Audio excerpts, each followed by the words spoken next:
คุณเมย์เพิ่นก็ได้เอาเขาลงตามสมัย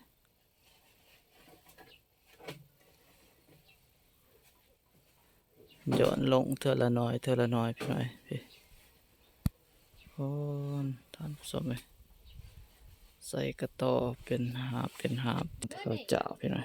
ทางนั้นก็ยังแต่ละปีก็ได้เปลี่ยนไปเปลี่ยนมาตามสมัย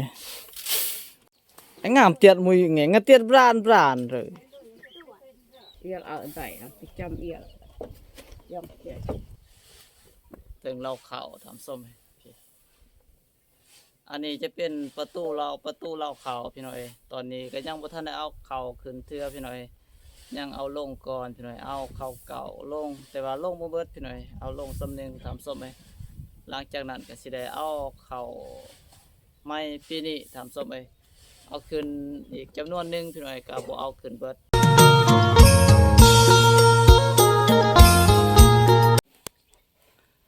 พอแล้วพี่น้อยก่อนสิได้เอาเขาเอาน้ำขึ้นเราพี่น้อยก็ได้เอาลงอีกตามส้มพี่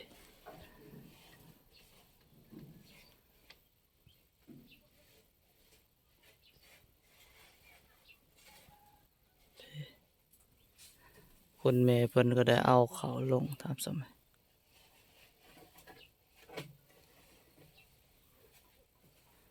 ย้อนลงเทื่อละน้อยพี่น้อยพี่โอ้ตามส้มใส่กระต่อเป็นหาบคืออันนี้ตามส้มเอาลงเทื่อละอันพี่น้อยเพิ่นสูงพอสมควรน่าจะประมาณอยู่เกือบ3 เมตรพี่น้อยคนแหละนี่ตามส้ม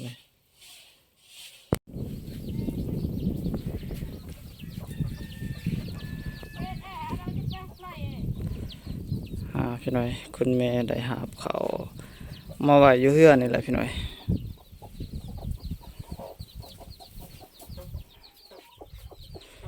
ได้มาใส่เป็นกระสอบขึ้นแนวนี้ทำสมัย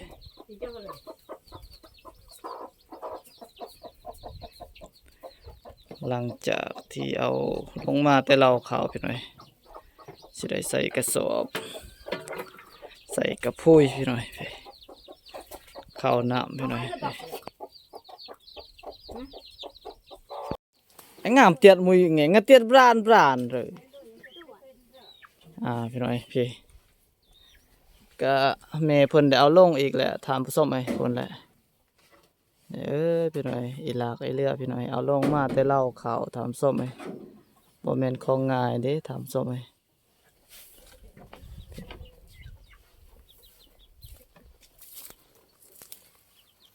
ผลแหละสูงพอสมควร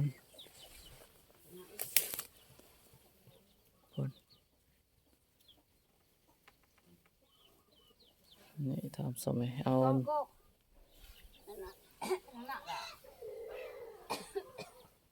ยังอีกว่าท่านเบิดพี่หน่อย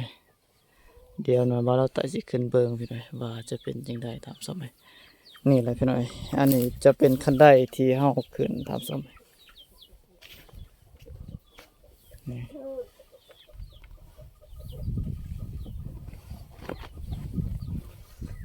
อันเดียวพี่หน่อยจับได้อยู่บ่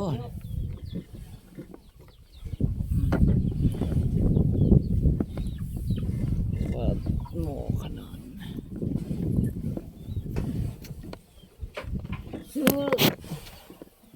ซื้องานก็ได้ก็ตับเขานะ Yêu ở vậy nó cái châm yêu dòng kia sợ ôi sợ là cái số có nọ vậy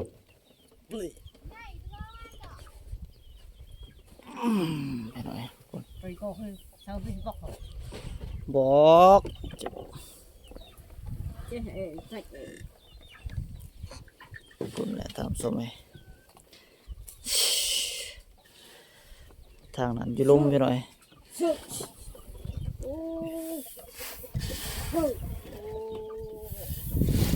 บางคนเขาจะเอาขึ้นเป็นสอบเลยพี่หน่อยแต่ว่าเฮา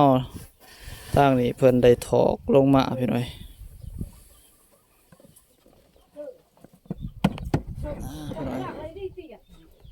สิลองเอาลงพี่น้อยบ่ฮู้ว่าสิได้หรือบ่ท่านผู้ชม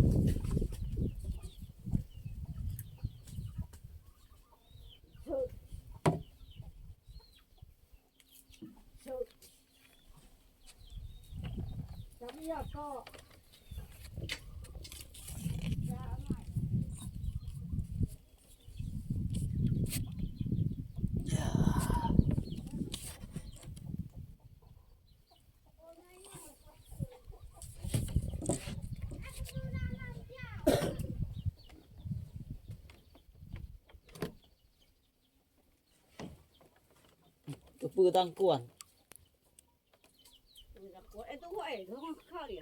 ตั้งอ่อยๆ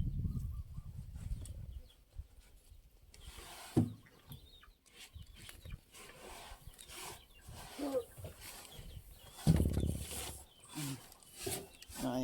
พี่แหละ3สิได้เออ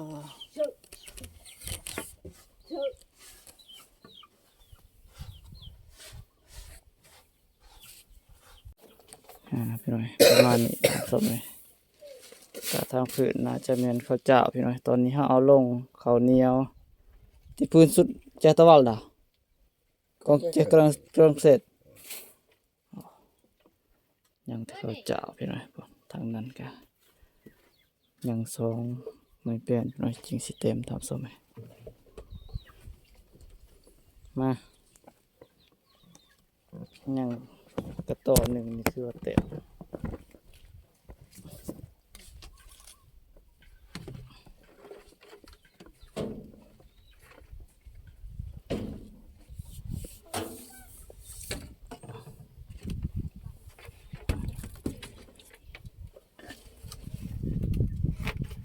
แต่ละปีก็ได้เปลี่ยนไปเปลี่ยนมาทำสมเลย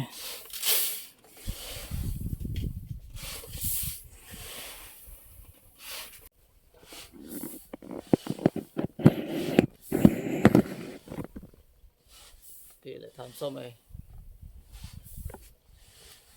เติมเหล้าขาวทำส้มเลยพี่อันนี้จะเป็นประตูเหล้าขาวพี่น้อยตอนนี้ก็ยังบ่ทันได้เอาเข่าขึ้นเทือพี่น้อย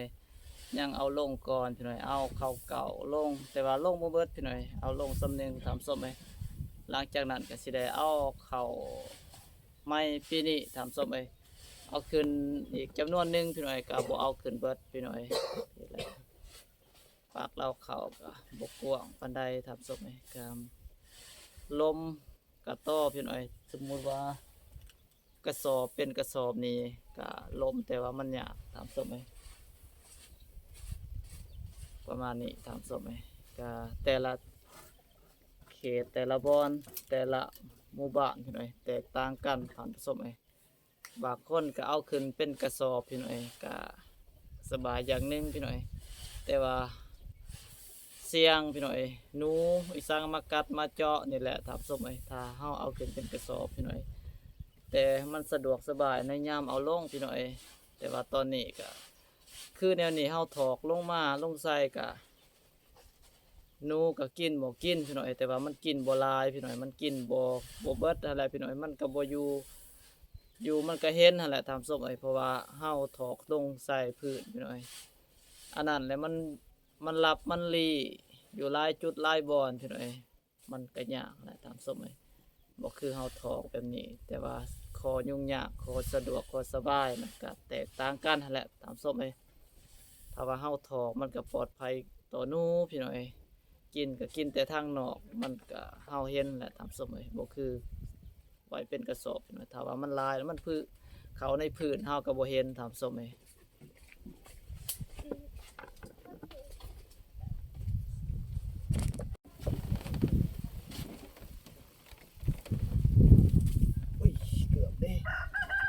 พี่น้อยตอนนี้ก็สิได้เอาลงอีกครับส้ม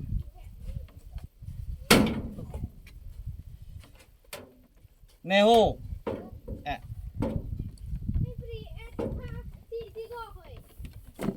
ไปโอ้หนักพี่น้อย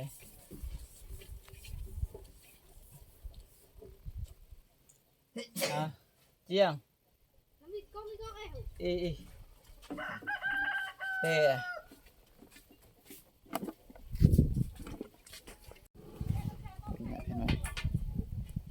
น้องสาวเพิ่นก็ได้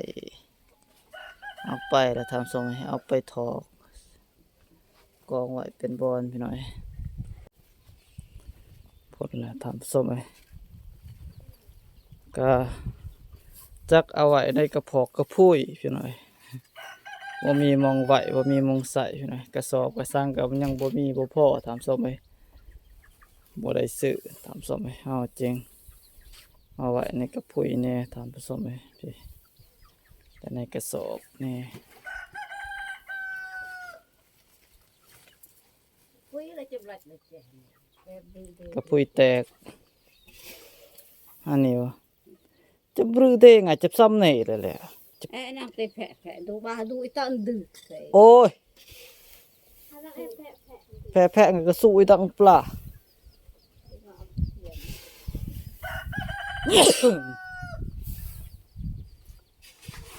งังกอกเลย